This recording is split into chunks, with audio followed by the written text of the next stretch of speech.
Good afternoon, everybody. Shavua Tov. Welcome to a brand new week and welcome to another edition of the Israel Brief brought to you by Lay of the Land.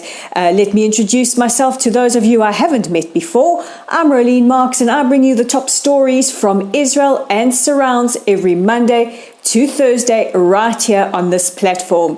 You could be viewing us on Facebook, and if you are, we would love it if you shared this, or you could be on our YouTube channel on the Israel Brief. And if you would like to be notified every time we post those headlines, all you have to do is click on the red subscribe button. But a new week brings with it new headlines, so let's get right into it. And we begin with starting to talk about Iran.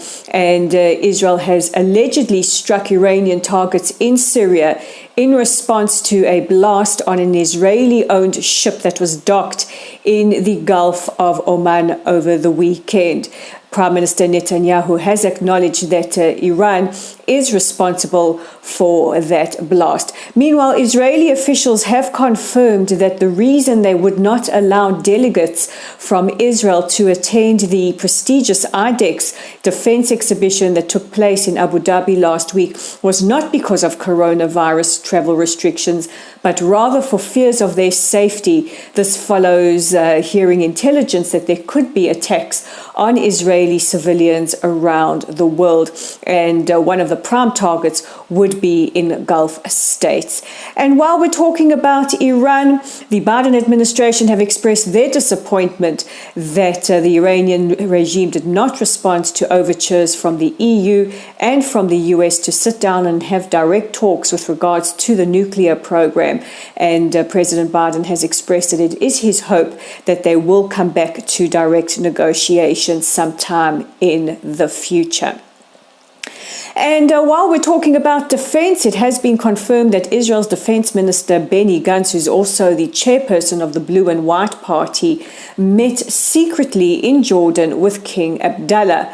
Up for discussions were regional issues as well as the Iranian threat, and it also has been confirmed that Israel's foreign minister Gabi Ashkenazi has met twice with his Jordanian counterpart within the last couple of months. Addressing a crowd at a rally, the Blue and White chairperson said that Prime Minister Netanyahu would not be allowed in Jordan, or is not welcome in Jordan. Whether or not this is true remains to be seen, but some pretty strong words, and he alluded to the fact that the Prime Minister has not handled the relation between Jordan and Israel very, very well.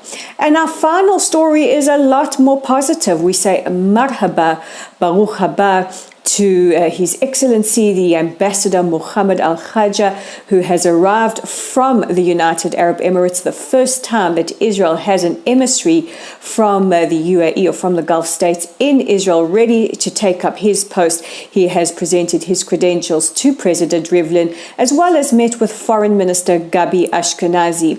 And apart from boosting relations between our two countries over his time here, he will also be looking for a permanent residence as well as a permanent residence for his embassy. And we wish you the very best of luck and look forward to our two countries really growing our relationship from now and into the future. So those are the top stories making headlines here in Israel. Don't forget, we have original content up on our website. You can find us at www.layoftheland.online. Read news that you might not hear in the Arab press, but you will hear on Lay of the Land. We're also on Facebook. If you haven't joined our growing community, we would love you to be a part of it. All you have to do is click on like, follow, and share our content, and you'll be part of our growing Lay of the Land family. You can also interact with us on Twitter at Lay of the Land 5. That's at Lay of the Land 5. And don't forget about that YouTube channel at the Israel Brief. So with the Monday edition of the Israel Brief, I'm Rolene Marks bringing you the top stories, but we'll check in with you tomorrow.